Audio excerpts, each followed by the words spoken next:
नमस्कार. स्टुडिओ संजीवनीमध्ये तुम्हा सगळ्यांचं पुन्हा एकदा मनपूर्वक स्वागत. आज आपण युगंधरा या कादंबरीचा 32वा भाग वाचणार आहोत. आता आपण सुरुवात करू. भाग 32. युगा प्रवास संपून 15 दिवसांनी घरी आली तेव्हा तिचं मरगळलेलं मन टवटवीत झालं होतं. 15 दिवस 6 शिक्षिकांच्या सहवासात, त्यांच्याबरोबर हिंडण्यात, गप्पा मारण्यात, नवीन स्थळं बघण्यात मोठ्या आनंदात गेले होते. सगळ्या शिक्षिका तीच लहान, त्यामुळं मालतीबाई तिला मुलीसारखं जपत होत्या. इतर शिक्षिका तिला काही कमी पडू देत नव्हत्या. पाटीलबाईंच्या घरची बासुंदी खाऊन सगळ्या तृप्त झाल्या होत्या. कृष्णाकाठ सगळ्यांना आवडला. पाटीलबाई गुणगुणू लागल्या, कृष्णा मिळाली कोयने प्रती, सखे ग सुरेख संगम किती. नाबरबाईंनी म्हटलं, अगं बाई, खरंच लहानपणी शाळेत असताना हे गाणं मी पाठ करून टाकलं होतं. कुठं आहे हो हा संगम या कृष्णेचा? पाटीलबाईंनी हसून म्हटलं, आपण आता जिथं उभ्या आहोत ना तिथंच. अगं बाई, म्हणजे कऱ्हाडात का हा संगम आहे? आपण आता कऱ्हाडात आहोत ना? हो, आपण या घाटावर आहोत ना. समोर पहा, हा उजवीकडून नदीचा प्रवाह येतो आहे ना, ती कृष्णा, आणि डावीकडून सरळ प्रवाह जातो ती कोयना. त्या कोपऱ्यावर हा प्रवाह त्या प्रवाहाला मिळालेला नाही का दिसत? सगळ्यांनी लक्षपूर्वक तिकडे पाहिलं. खरंच दिसतोय हो, यालाच संगम म्हणतात होय. छान दिसतोय. कृष्णा मिळाली कोयने प्रती, सखे ग सुरेख संगम किती. त्या त्या स्थळी आलं की त्या त्या स्मृती जागृत होतात नाही का? गेल्या वर्षी रत्नागिरीला गेलो होतो तेव्हा तिथला समुद्र पाहून त्यावरची अनेक गीतं, कविता आपोआप भराभर आठवू लागल्या. माणसाला आपलं मन अनुभव समृद्ध बनवायचं असेल तर त्यानं असं खूप हिंडलं पाहिजे, खूप पाहिलं पाहिजे. मालतीबाईंनी हसून म्हटलं, नुसतं पाहायचं नाही, पाहिलेलं मनात साठवायला पाहिजे, त्याचा मनावर परिणाम व्हायला हवा. नाबरबाईंनी म्हटलं, खरंच बाई, समोर या संगमाकडे पाहत असताना असं वाटतं की कृष्णा कोयना या दोघी शतकानुशतकं गळ्यात गळा घालून चालल्या आहेत. उन्हाळ्यात पाणी आटलं, पावसाळ्यात महापूर आला तरी यांची मिठी सुटतच नाही, मैत्री तुटत नाही. खरं आहे. युगानं हसून म्हटलं, माझ्या वर्गाच्या मीना सरिताला हा संगम दाखवला पाहिजे. तिनं वर्गात झालेली चर्चा सांगितली. मालतीबाईंनी म्हटलं, दिवाळीच्या सुट्टीत त्या वर्गाची ट्रीप इथं घ्या, पाटीलबाई बरोबर येतील. येईन ना बाई, आपण मुलींच्या ट्रिप्स अरेंज करताना असंच करूया. आपण आधी स्थळं बघून यायची. संस्कार घडविण्याच्या दृष्टीनं जी स्थळं अशी दर्शनीय असतील तिथं तिथं त्यांना घेऊन जायचं. छान कल्पना. बाई, 2 वर्षापूर्वी तुम्ही काशी अलाहाबादला गेला होतात ना, प्रयागचा त्रिवेणी संगम बघितलात ना? अशाच 3 नद्या एकत्र आलेल्या दिसतात ना? नाही, तिथं गंगा यमुना सरस्वती या 3 नद्यांचा संगम झालेला असला तरी गंगा यमुना या 2 नद्यांचे प्रवाह एकमेकात मिसळलेले दिसतात. गंगेचा पांढुरका निळसर जलप्रवाह आणि यमुनेचं काळसर गर्द हिरवं पाणी वेगवेगळं ओळखू येतं. एकमेकींना आवेगानं भेटी पडताना स्पष्ट दिसतात, पण सरस्वतीचा प्रवाह दिसत नाही. तो गुप्त पण या दोन्ही प्रवाहात मिसळलेला असतो. त्रिवेणी संगम असला तरी वेणीचे 2 पेडच दिसतात. तर मग खरं म्हणजे गंगा यमुना संगम म्हणायला हवा. पण गुप्त सरस्वतीमुळंच या स्थानाला जास्त महत्व आलं आहे, पावित्र्य आलं आहे. दोघींचाच संगम असता तर त्या संगमाला एवढं महत्व आलं नसतं. गंगा यमुना दोघींनी एकमेकींना घातलेली मिठी दिसते. सरस्वतीची मिठी दिसत नाही, पण तिचं प्रेमही तितकंच उत्कट आहे. आपण त्रिवेणी संगम म्हणतो तेव्हा सरस्वतीचा गुप्त प्रवाह आधी नजरेसमोर येतो. जे असतं पण दिसत नाही त्याचं मोल अधिक. नाबरबाईंनी म्हटलं, म्हणजे बाई, ईश्वर आहे पण दिसत नाही हे तत्व इथं लागू करायचं की काय? मालतीबाईंनी म्हटलं, कुठचं तत्व लागू करायचं ते तुम्ही बघा. तत्व तुम्ही शोधा. तत्व ही काही उचलून हातात देण्याची वस्तू नव्हे. परवा यावेळी आपण कोल्हापूरला होतो नाही का? मानेबाईंनी म्हटलं, हो बाई, चांगले 5 दिवस कोल्हापूरला राहिलो. खूप हिंडलो, खूप पाहिलं. पन्हाळगड, ज्योतिबाचा डोंगर, रंकाळा तलाव, महालक्ष्मीचं मंदिर. स्टुडिओत जाऊन सिनेमाचं शूटिंग सुद्धा बघून आलो. बघायचं काही शिल्लक ठेवलं नाही. जोशीबाईंनी म्हटलं, अंबाबाईचं मंदिर मला भारी आवडलं. वाटलं तिथून हलूच नाही. मालतीबाईंनी म्हटलं, ते स्थानच तसं रमणीय आहे. श्रद्धाहीन माणूसही नतमस्तक होईल असा तो भावनेचा गाभारा आहे. नाबर, त्या दिवशी तुम्हीही महालक्ष्मीची ओटी भरली ना? जोशीबाईंनी म्हटलं. बाई, नाबरबाईंनी ओटी भरली आणि आम्ही सगळ्या प्रदक्षिणा करून आलो तरी नाबर आपल्या डोळे मिटून देवीची प्रार्थना करीत बसल्या होत्या. काय सांगत होता हो देवीला एवढं? नाबर नुसत्या हसल्या आणि तोंडातल्या तोंडात पुटपुटल्या. माझी देवीवर श्रद्धा आहे. मालतीबाईंनी हसून म्हटलं. नाबर, श्रद्धेशिवाय हे घडणारच नाही. तुम्ही प्रार्थना करीत होतात म्हणजे देवाशी मनोमन बोलत होतात. आपलं सगळं बोलणं ती सहानुभूतीनं ऐकते आहे अशी तुमची भावना होती. म्हणजे तुमच्या मिटल्या नेत्री देवीची मूर्ती तुम्हाला सजीव दिसत होती. तिच्या ओठाच्या कोपऱ्यात फुटलेलं मंद प्रसन्न हास्य, तिच्या पापण्यांची उघडझाप, नेत्रमण्यांची हालचाल सगळं तुम्हाला दिसत होतं. आणि नाबर मध्येच एकदम उद्गारल्या. कळलं बाई, कळलं. मालतीबाईंनी हसून विचारलं. निश्चित? हो हो, अगदी निश्चित कळलं. जोशीबाईंनी हसून म्हटलं. काय कळलं ते आम्हाला तरी सांगा. सांगू? अजूनही जी दिसत नाही पण मनाला जाणवते ती भावना. जे नजरेला दिसतं तो व्यवहार. तुम्ही शाळा सुटल्याबरोबर लगबगीनं घरी जाता. म्हणता मुलं घरी आली असतील, भुकेली असतील, जाते, जीव राहत नाही, ही भावना. मालतीबाईंनी म्हटलं. चला आता जाऊया. युगा हा सगळा संवाद निमूटपणे ऐकत बसली होती. रात्री बिछाण्यावर पडल्यावर तिला आठवत होता. त्रिवेणी संगम. एकमेकांच्या गळामिठी घातलेले दोन प्रवाह दिसतात. तिसरा दिसत नाही, पण तो तिथं आहे, गुप्त आहे. तो असा गुप्त का राहिला? ती गळामिठी उघड का झाली नाही? आपल्यासारखीच सरस्वतीची स्थिती झाली की काय? तिच्यावर आपल्यासारखंच धर्मसंकट आल्यामुळं तिला आपली भावना गुप्त ठेवावी लागली का? महालक्ष्मीचं मंदिर, पश्चिमाभिमुखी उभी असलेली महालक्ष्मी मातृभावात भिजलेली, हातात पायस पात्र घेऊन प्रसन्न शांत मूर्ती. तिच्या पदकमलावर मावळता सूर्य आपल्या किरणांची अर्घे अर्पून मस्तक टेकून तिचा आशीर्वाद घेऊन जातो. महाद्वाराच्या विस्तीर्ण कमानीत पाऊल ठेवताच दूरवर गर्भागारात उभ्या असलेल्या त्या माऊलीच्या स्निग्ध नजरेची नजरभेट होते. आणि ती मीनाक्षी, प्रणयभावात उभी असलेली, हाती वरमाला घेऊन वाट पाहत, ती आपण युगा, झोप येत नाही का ग? चित्रमालिका तुटली. आपण कुरुंदवाडला पाटीलबाईंच्या घरी आहोत. शेजारी पलीकडे मालतीबाई झोपल्या आहेत. त्यांनीच आपणाला विचारलं. तिनं संकोचून म्हटलं. हो बाई, नवीन जागा, मला झोपच लागत नाही. माझीही तीच गत होते. माणूस हा सवयीचा दास आहे असं म्हणतात ते खरं आहे. सवयी काही सुटत नाहीत. पलीकडे बाकीच्या बघ कशा डाराडूर झोपल्या आहेत. माने तर चांगली घोरते आहे. युगानं हसून म्हटलं. असली माणसं आपली सुखी. कसली सवय जडत नाही, खोडी चिकटत नाहीत, तोडून काढण्याचा प्रश्न नाही. थोडा वेळ दोघी स्तब्ध होत्या. फक्त मानेबाईंचं घोरणं ऐकू येत होतं. थोड्या वेळानं मालतीबाई झोपी गेल्या तरी तिला झोप येत नव्हती. न पाहिलेला त्रिवेणी संगम, सरस्वतीचा प्रवाह, मीनाक्षीची मूर्ती तिच्या नजरेसमोर तरळत होती. ती घरी आली तेव्हा झोपाळ्यावर नाना बसले होते. बॅग तिथंच ठेवून ती स्टूलावर बसली आणि तिनं उत्साहानं ट्रीपचं वर्णन केलं. नानांनी म्हटलं. कुरुंदवाड, सांगलीच्या बाजूचं हवा पाणी मोठं छानच आहे.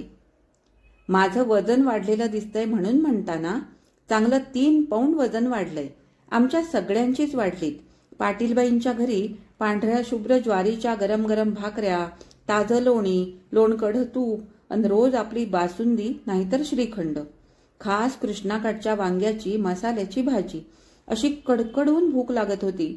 खूप हिंडत होतो ना, सप्पाटून जेवत होतो. पाटीलबाईंची आई आग्रह करकरून वाढायची. त्या भागातले लोक मोठे अगत्यशील आहेत. फार वर्षांपूर्वी मी सांगलीला गेलो होतो, तुझ्या जन्माच्या आधी. तेव्हा तो सगळा भाग पाहिला. हवा कोरडी, मोठी सुरेख आहे. कोल्हापूरला जाऊन आलात की नाही? आलो ना, 5 दिवस तिथं होतो. कोल्हापूरच्या आसपास कितीतरी रमणीय स्थळं आहेत. महालक्ष्मीचं मंदिर तर भारी सुंदर आहे. अगदी अप्रतिम आहे. बरं का आई, तुझ्यासाठी जरीचा खण आणि 1.25 पावशेर कुंकू आणलंय आणि पाटीलबाईंनी आम्हाला प्रत्येकीला खवा दिलाय. बोलता बोलता तिनं बॅग उघडली आणि सगळ्या वस्तू बाहेर काढल्या. आई मधल्या दाराशी बसली होती. सगळं ऐकत होती. तिनं म्हटलं. आधी हातपाय धुवून ये, चहा ठेवते. आईची प्रकृतीही सुधारलेली दिसत होती. वसंतदादाला त्या दिवशी आपण त्याच्या मुलीसाठी 10 रुपये दिल्यापासून ती आपल्यावर प्रसन्न आहे हे तिला जाणवलं होतं. तिनं म्हटलं, चहाची घाई नाही. नाबरबाईंच्या घरी आमच्या सगळ्यांचा चहा झालाय. बशीभर पोहे खाल्लेत. आता काही नको. काकू आल्यावर चहा करतील. काकूना 2 दिवस झाले ताप येतोय. मग स्वयंपाकाचं काय? मी कुकरला डाळ भात लावते. माईंच्या बाई येऊन भाजी चपात्या भाकऱ्या करून जातात. आज तर माईने डबाच भरून पाठवला होता. थांब मग, मी कपडे बदलून येते, चहा करते. आता संध्याकाळी स्वयंपाक मीच करीन बरं. सध्या मला सुटीच आहे ना. बॅग घेऊन ती वर गेली. अर्धा जिना चढली तेवढ्यात नानांनी मोठ्यांदा म्हटलं, अगं युगाताई, तुझ्या मुंबईच्या मैत्रिणीचं परवा पत्र आलंय. माझ्या टेबलाच्या उजव्या खणात ठेवलंय बघ. जयश्रीचं पत्र. ती भरभर वर गेली. तिनं जयश्रीचं पत्र हाती घेतलं. पाकिट जाडजूड होतं. अधिक वजन म्हणून अधिक तिकीटं लावलेली होती. काळजीपूर्वक नव्हे, जादा काळजी घेऊन जास्त डिंक लावून ते पाकिट तिनं चिकटवलं होतं. एवढं लिहिलंय तरी काय हिनं?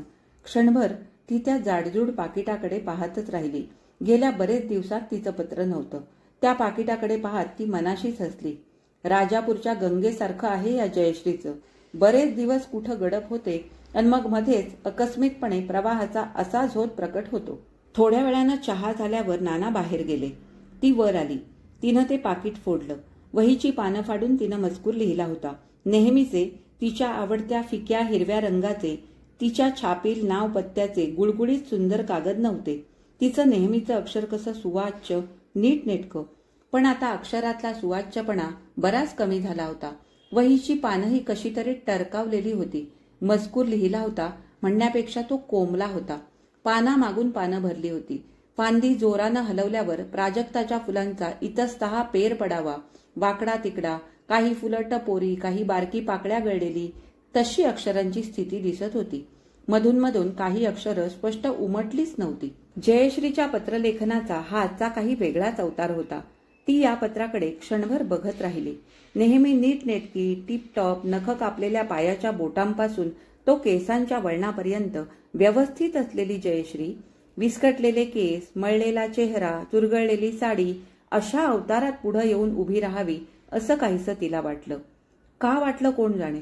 तिचं मन किंचित अस्वस्थ झालं. का झालं हे तिचं तिलाच कळेना. पण ही नेहमीची जयश्री नव्हे एवढं तिला जाणवलं. थोडा वेळ त्या पत्राकडे ती बघत राहिली. मग तिनं वाचायला सुरुवात केली. प्रिय युगा, बऱ्याच दिवसांनी तुला हे पत्र लिहित आहे. वरच्या कोपऱ्यातल्या पत्त्याकडे तुझी नजर गेली असेल. या श्रीकृष्ण बोर्डिंग लॉजमध्ये माझी ऑफिसातली एक मैत्रीण राहते. तिची पार्टनर म्हणून मी इथं राहायला आले. मी आमचं म्हणजे माझ्या भावाचं घर सोडलं. इमिजिएट कारण म्हणजे माझ्या भावाची दादागिरी आणि त्याच्या बायकोचा स्वार्थ. या दोन्ही गोष्टी सगळ्याच कुटुंबात असतात. माणूस मात्र स्वार्थ असतो, पण कुठचीही गोष्ट मर्यादेबाहेर गेली की ती गोष्ट असह्य होते. आजवर मी बोलले नाही. बोलण्या इतकं नव्हतं. 4 भांडी एकत्र ठेवली की ती एकमेकांना लागून त्यांचा थोडा आवाज व्हायचाच. तसंच कुटुंबात 4 माणसं एकत्र राहिली की मतभेदाचे थोडे निदान निघायचेच. सगळ्यांचे स्वभाव सारखे कुठून असणार? प्रत्येकात दोष असतात. माझ्यातले दोषही मला कळतात. वहिनीचा स्वभाव स्वार्थाकडे विशेष झुकलेला आहे.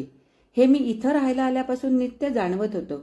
पायात काटा मोडला तर दिसतो, काढता येतो, पण कूस गेलं तर दिसत नाही, काढता येत नाही. सारखं चलत राहतं. कालांतरानं हळूहळू त्याचं खुरूप बनतं. अशी किती खुरूपं कापली तरी जात नाहीत, सहन होत नाहीत. दादानंच मला मुंबईला बोलवून घेतलं. नोकरी मिळवून दिली. बहिणी लग्नाआधीपासून नोकरी करीत होती. दादाकडे पेईंग गेस्ट म्हणून राहू लागले. युगा, तुला मी मागं लिहिलंच होतं की इथं या मुंबईत मिळवती मुलगी आईबापाच्या घरी सुद्धा पेईंग गेस्ट असते. सुधारलेल्या शहरी जीवनानं कुटुंबात हे एक नवं नातं निर्माण केलं आहे. इथं प्रत्येक गोष्टीची किंमत पैशात मोजावी लागते, मोजली जाते, मोजता येते. आई वडिलांच्या मायेची किंमत सुद्धा पैशात मोजता येते. अमोल प्रेम, वात्सल्य, माया हे सगळे शब्द या शहरी जीवनात पार भरडून केव्हाच नाहीसे झालेत. आणि युगा, घरच्या घरी पेईंग गेस्ट हा एक विचित्र दैवदुर्विलास. कौटुंबिक जीवनाला लागलेली ही एक महाभयानक घातक कीड. घरचा पेईंग गेस्ट हा धड घरचाही नसतो, धड दारचाही नसतो. परक्या घरी पेईंग गेस्ट राहणं जास्त सुखाचं, कारण तिथं ठरलेलं बिल एकदा देऊन टाकलं की आपण मोकळे होतो. त्या घरी असूनही अलिप्त राहू शकतो. पण आपल्याच कुटुंबात? ऐक तरी हं. 1 तारीख. पगार घेऊन घरी आले. वहिनीनं संध्याकाळी घरात पाऊल ठेवल्याबरोबर म्हटलं, जयाताई, आपल्या त्या व्हरायटी स्टोर्समध्ये काय सुंदर साड्या आल्यात हो. निलिमाला साडी घ्यायची होती म्हणून ऑफिसातून येता येता तिथं गेलो. किती व्हरायटीज. आणि तो व्हरायटीवाला असा मिठ्ठास, गिऱ्हाईकाच्या गळ्यात माल बांधण्यात असा हुशार आहे. नको नको म्हणत होते, पण एक साडी त्यानं गळ्यात बांधलीच माझ्या. नाहीतरी पुढच्या महिन्यात मी घेणारच होते. बघा ना किती छान आहे. वहिनी, आधी चहा घे, मग बघेन साडी. दादानं म्हटलं, तुला उशीर झाला तेव्हा काळजी वाटू लागली होती.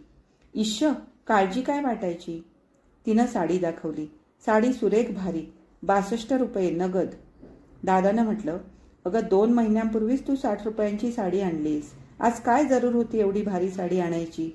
आपल्या बजेटचा काही विचार करशील की नाही. त्याचा स्वर चढा झाला होता.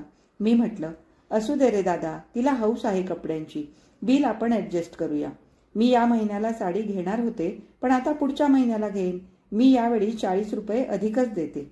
पण जया, अरे आपण कुटुंबात एकमेकांनी एकमेकांची झीज सोसली पाहिजे. तू जा आता बाहेर. जाता जाता वाण्याचं बिल देऊन टाक. साडीचं मी वहिनी बघून घेतो. वहिनीनं माझ्या गळा मिठी घालून म्हटलं, जयाताई, तुम्ही किती चांगल्या आहात हो. चल दूर हो. तू सुद्धा त्या व्हरायटीवाल्यासारखी गळे पडू आहेस. पण ही झीज हलके हलके एकांगी होऊ लागली. मी दुर्लभ करीत असे. एक दिवस तिनं बेडशीट आणली. मी म्हटलं, शी वहिनी, हा किती भडक रंग आणि चित्रविचित्र डिझाईन. चांगली नाही दिसत. पण मला हीच पसंत पडली. माझ्या आवडीची मी आणली. तिच्या स्वभावाचा हा नवा पैलू दिसला. बिऱ्हाड नवीन थाटलेलं. घरात एक एक वस्तू खरेदी होऊन येऊ लागली. घरात फारशा वस्तू नव्हत्या. त्या घ्यायला हव्याच. घर सजवायला हवं. पण खरेदीत माझी आवड, माझी पसंती हे तिचं सूत्र. दुसऱ्याच्या म्हणजे दादाच्या आवडीची अगर माझ्या मताची तिला गरजच भासत नव्हती. मीही त्यात पडत नव्हते. मनात म्हणत असे, संसार तिचा आहे, घर तिचं आहे. सजवी नाका तिला हवं तसं. उद्या माझं घर नाही का मी माझ्या आवडीप्रमाणे सजवणार.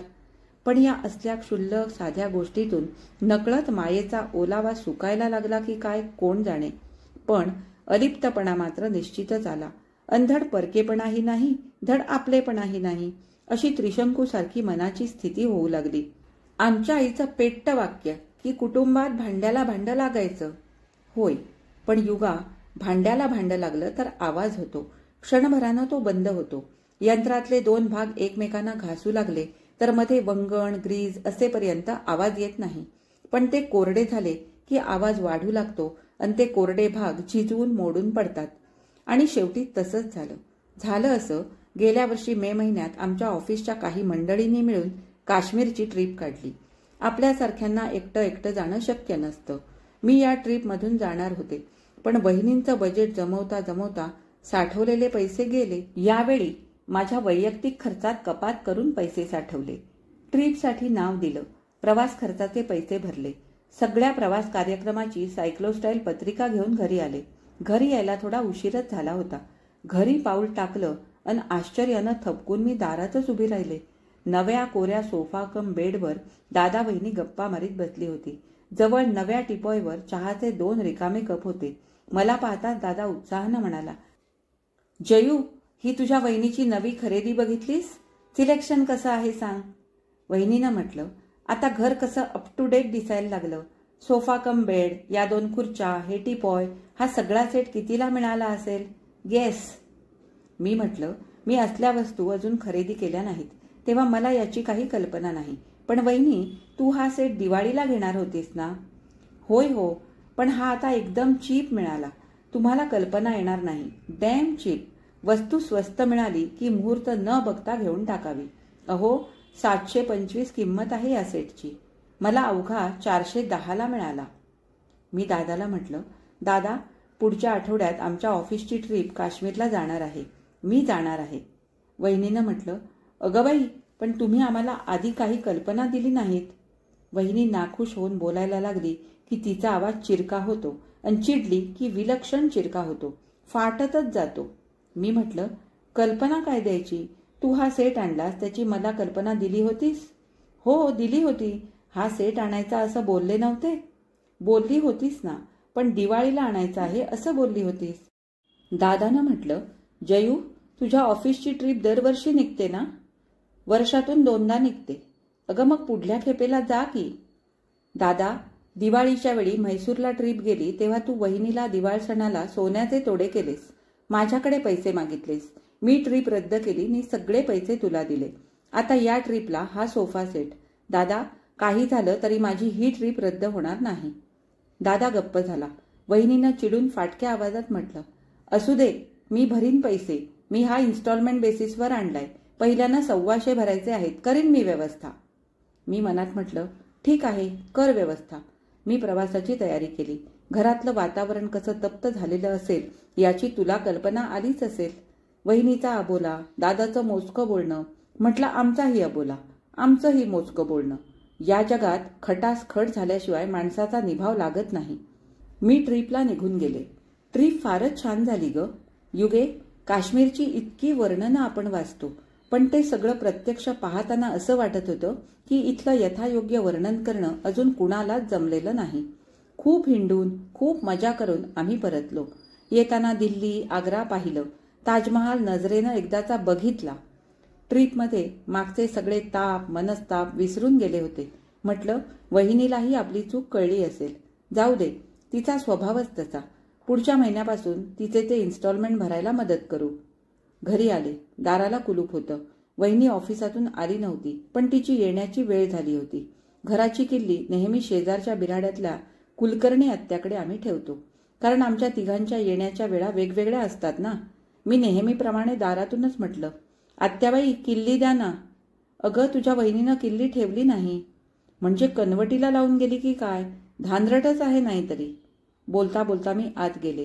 बॅग खाली ठेवली. बॅग धरून हाताला रग लागली होती. बैस ना, आत्ताच येते आहेस ना प्रवासातून. हातपाय तोंड धू, मी चहा करते. आत्याबाईंचं घर तसं काही आम्हाला परक नाही. म्हटलं, वहिनी येईपर्यंत नाहीतरी बसायलाच हवं. चहा पिता पिता कळलं की वहिनीनं हेतुपुरस्पर किल्ली ठेवायचं बंद केलं होतं. म्हणजे मला घरप्रवेश बंद. आत्याबाईंकडे तिनं बऱ्याचशा चहाड्या सांगितल्या होत्या. चहाड्या सांगताना माणूस नेहमी खोटं बोलतो, पण एवढं धादांत खोटं, इतका कांगावा.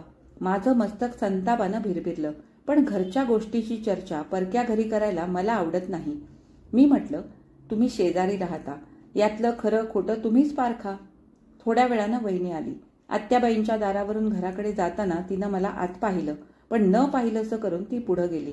तिनं दार उघडल्यावर तिच्या पाठोपाठ मी सरळ आत गेले. युगे, खरं सांगते, मला असा संताप आला होता तिचा.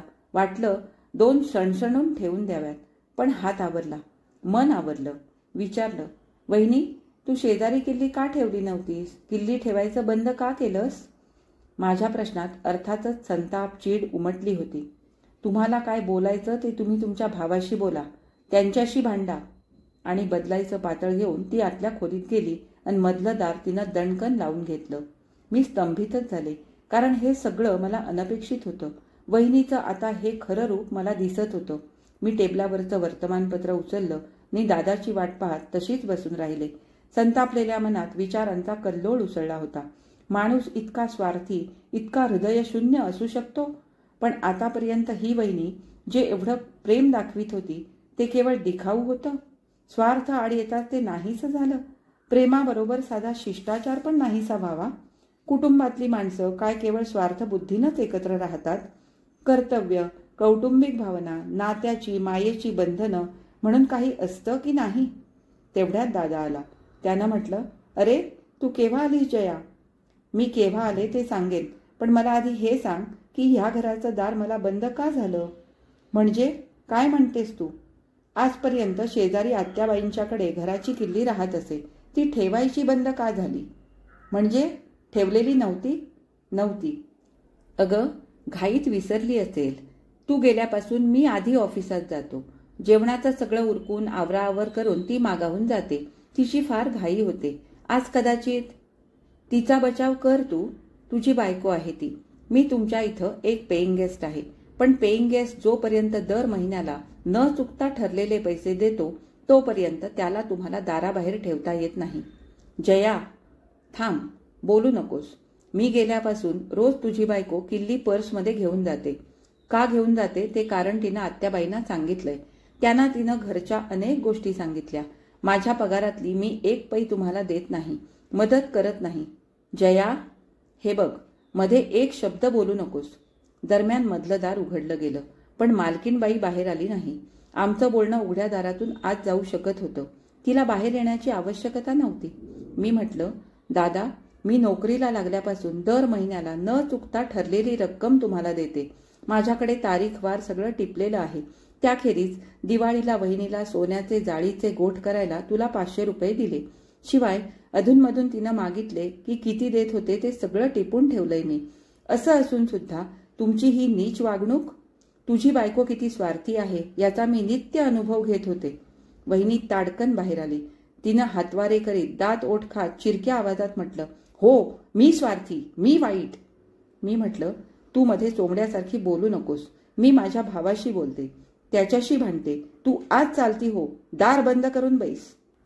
माझ्या मनाचा असा तिळपापड झाला होता, संताप अनावर झाला होता. शाळा कॉलेजात असताना तुम्ही मला भांडखोर म्हणत होतात ना? हो, मी भांडखोर आहे. मला अन्याय सहन होत नाही. खोटारडेपणाची मला विलक्षण चीड येते.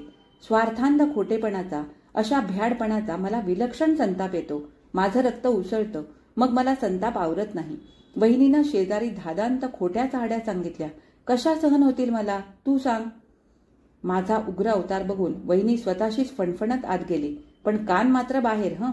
मी म्हटलं, दादा, तुझी बायको इथल्या 24 तास दार बंद करून बसणाऱ्या ब्लॉक संस्कृतीत वाढली, पण तू, अरे आपल्या घराची मागची पुढची दारं येणाऱ्या जाणाऱ्यांना सताड उघडी असतात. आमच्या दारातून कुणीही विनमुख जात नाही.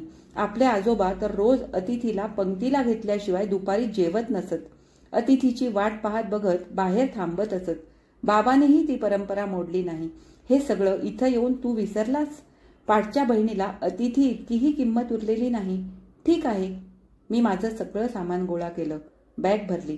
दादानं म्हटलं, हे काय जया, तू सामान गोळा करून कुठं निघालीस? जहन्नम में.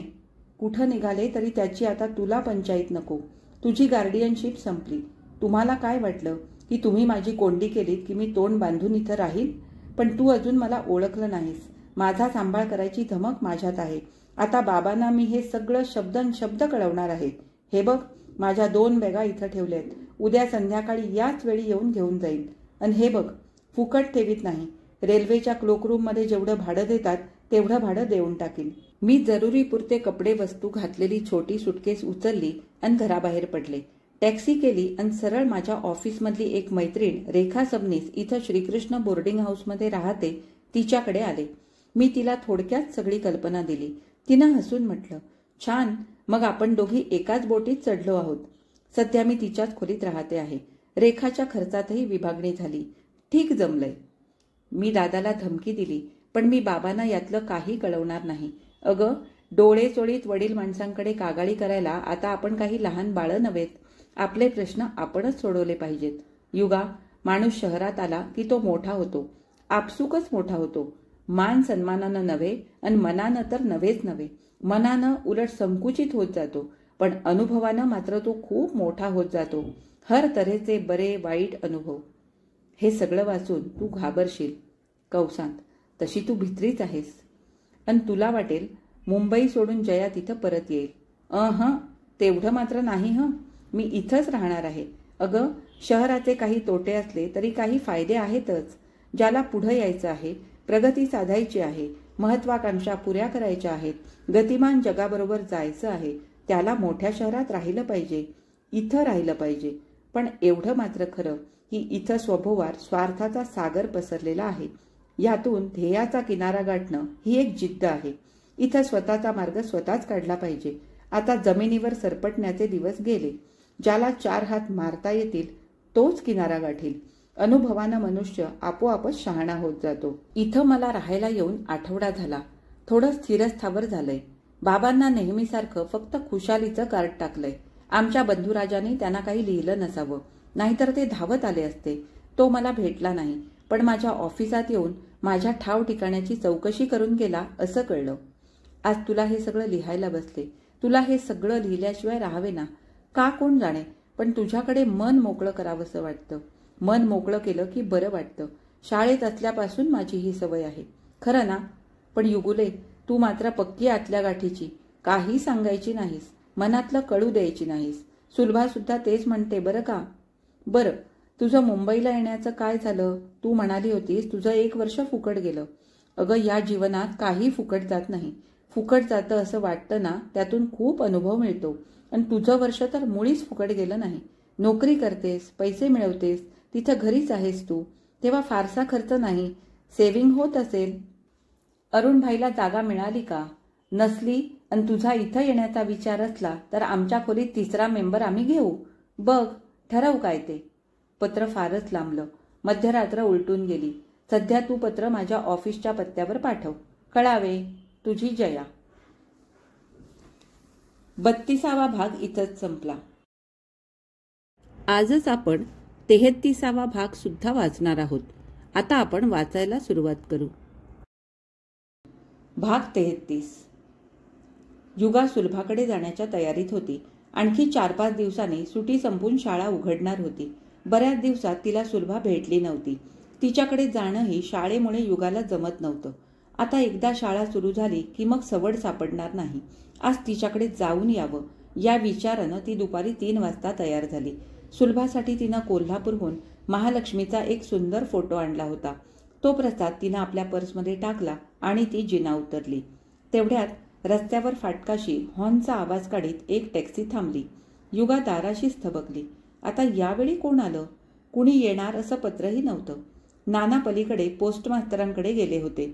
या सुटीत त्यांचं पोस्टमास्तरांच्या घरी ज्ञानेश्वरी वाचन सत्र चालू होतं. ज्ञानेश्वरी ऐकायला तिथं गावातली बरीच मंडळी जमत असत. नाना ज्ञानेश्वरीशी इतके एकरूप झाले होते की त्यांना त्याशिवाय दुसरं काही दिसत नसे, दुसरं काही सुचत नसे.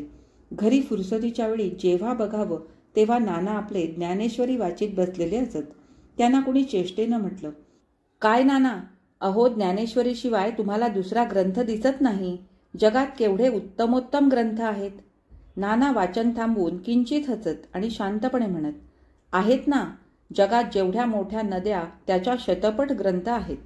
पण बंडोपंत, सगळ्या नद्यांचं पाणी सागरात सापडतं.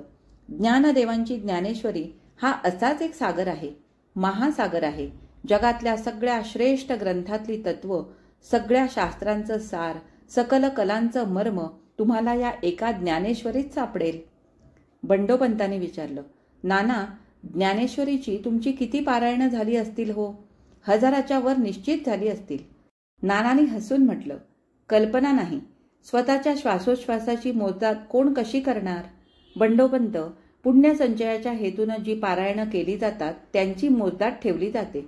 पण अशा पारायणाने पुण्यप्राप्ती होते असं मी मानित नाही. उलट तुम्ही जे वाचता त्याचा अर्थ तुम्हाला जर कळला नाही, त्यातला शब्दनशब्द तुमच्या अंतःकरणात शिरला नाही, तर पुण्यप्राप्तीऐवजी पापसंचयाची शक्यता अधिक. ज्ञानेश्वरीशी नाना किती एकरूप होऊन गेले आहेत हे बंडोपंतांच्या लक्षात आलं. अलीकडे तर कुणी ना कुणी त्यांना आपल्या घरी ज्ञानेश्वरी वाचनासाठी बोलावीत. आसपासची मंडळी तिथं जमत. नाना मोठ्या उत्साहानं ज्ञानेश्वरीचे वाचन प्रवचन करीत. टॅक्सी फाटकाशी थांबली. त्यातून अरुण उतरला. त्याच्या मागोमाग उंची, सूट, बूट, टायवाले असे एक प्रौढ गृहस्थ खाली उतरले. त्यांच्या एकंदर रुबावावरून ते अरुणभाईंचे कुणी ऑफिसर असावेत असा तिनं सहज अंदाज केला. अरुण फाटक उघडून आत आला. मुंबई त्याला चांगलीच मानवली होती. त्याच्या पोशाखात वेगळी शान आली होती. त्याचं वजन वाढलेलं दिसत होतं. आरोग्याची लाली त्याच्या चेहऱ्यावर चढली होती. तो झरझर पुढं आला. युगा मोठ्या उत्साहानं त्याच्या स्वागतासाठी पुढं दाराबाहेर गेली. भाई, अगदी अचानक आलास. पत्रबित्र काही पाठवलं नाहीस. मी नानांना बोलवून आणते. ते पलीकडे आपल्या पोस्टमास्तर काकांकडे गेलेत. तुम्ही दोघं वर चला, मी आलेच आता. मग 2 पावलं मागं वळून कॉटवर पडलेल्या आपल्या आईला म्हटलं, आई, अरुणभाई आलाय ग. आणि ती घाईनं फाटकाबाहेर पडली. थोड्या वेळानं नाना आले. त्यांच्या मागोमाग बिस्किटाचा पुडा घेऊन युगा आली. तिनं कांदा पोहे बनवले, चहा केला. ती पोह्यांच्या बशा भरत होती तेवढ्यात अरुण स्वयंपाकघरात आला. काय युगाताई, इथली काय हाल हवाल? त्यानं कपबशा काढून एका ताटात मांडल्या. तिला मदत करू लागला. तुझ्या मुंबईची काय हाल हवाल आहे ते आधी सांग. सगळं ओके. ओके काय, जागा तर अजून मिळाली नाही. अजून कशी रे जागा मिळत नाही? एवढी मोठी मुंबई. अगं मोठी म्हणूनच लवकर जागा मिळत नाही.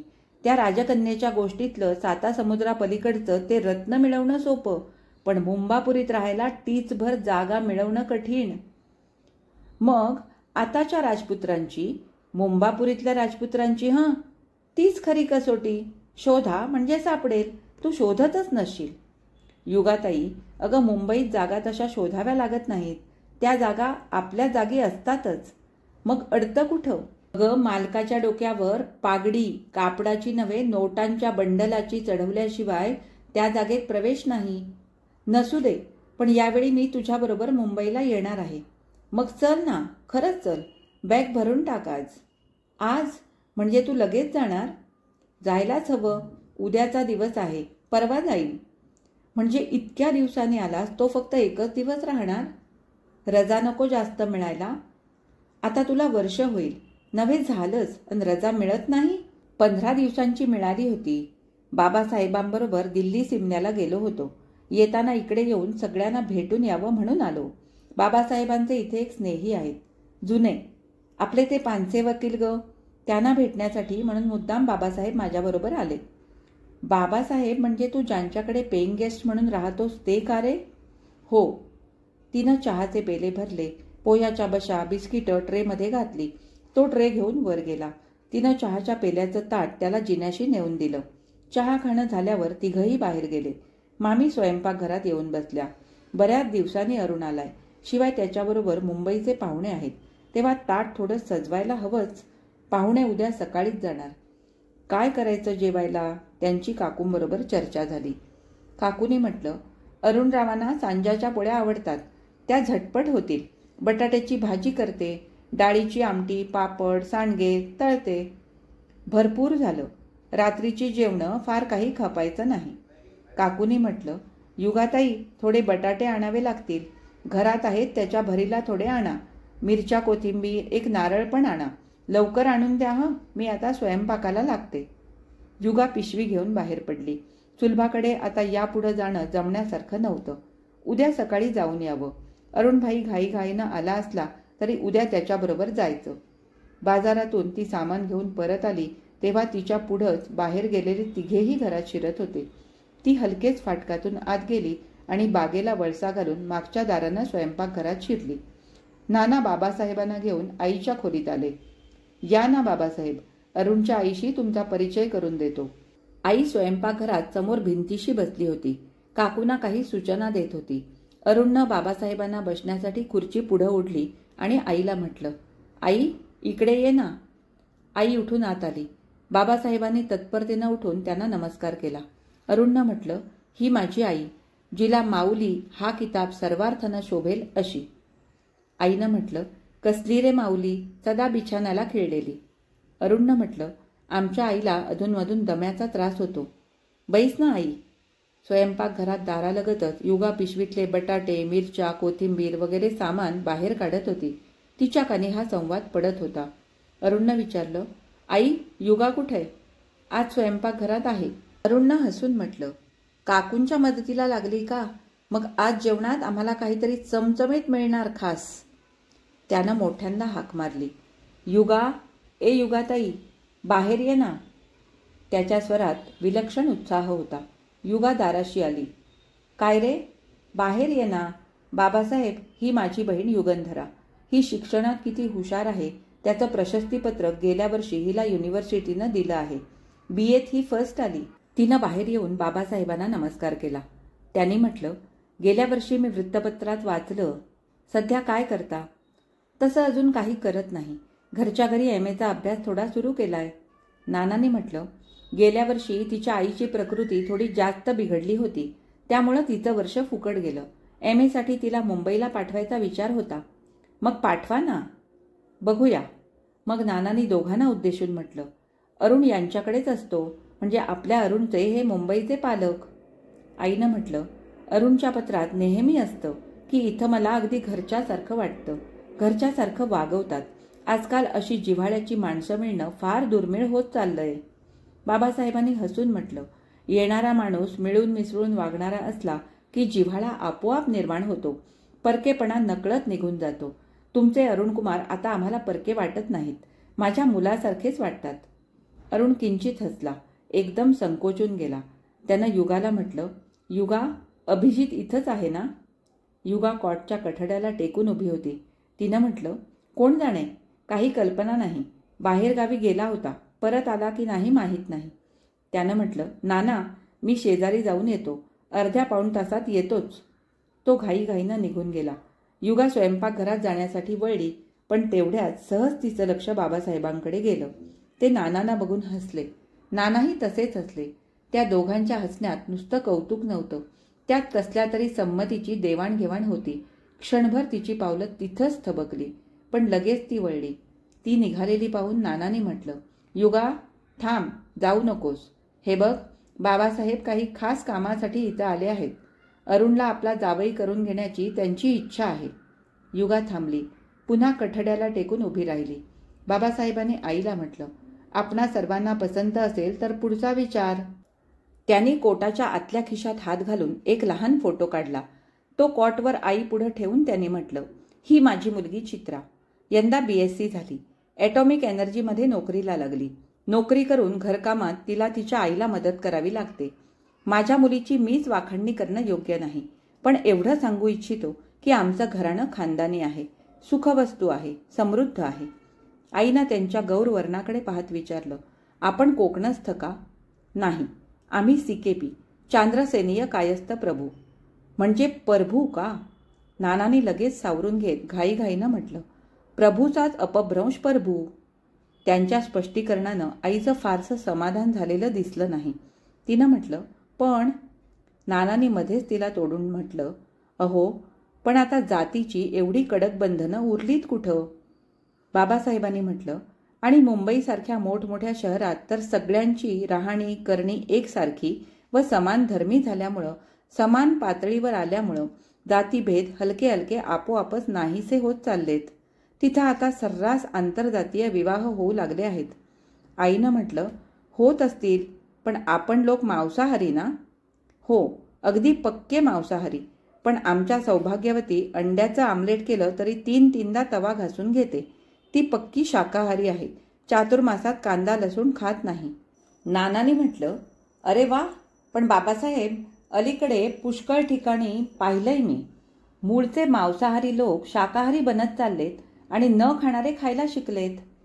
बाबासाहेबांनी हसून म्हटलं, नानासाहेब, आता कुठचीच गोष्ट जाती धर्मावर उरलेली नाही. मनाची इच्छा हाच आता धर्म झालाय. आईनं म्हटलं, तुमच्या मुलीनं आणि अरुणनं दोघांनी लग्न करायचं ठरवलंय ना? तुम्हा उभयतांचा या लग्नाला कुठच्याही प्रकारे विरोध नसेल तरच या लग्नाला मी संमती देईन, असं मी अरुणकुमारांना स्पष्टपणे सांगितलं आहे. लग्न हा सर्वस्वी वधूवरांच्या इच्छेचा प्रश्न असला तरी अशा लग्नामुळं कुटुंबात विरोध निर्माण होऊ नये, वितुष्ट येऊ नये, अशा मताचा मी आहे.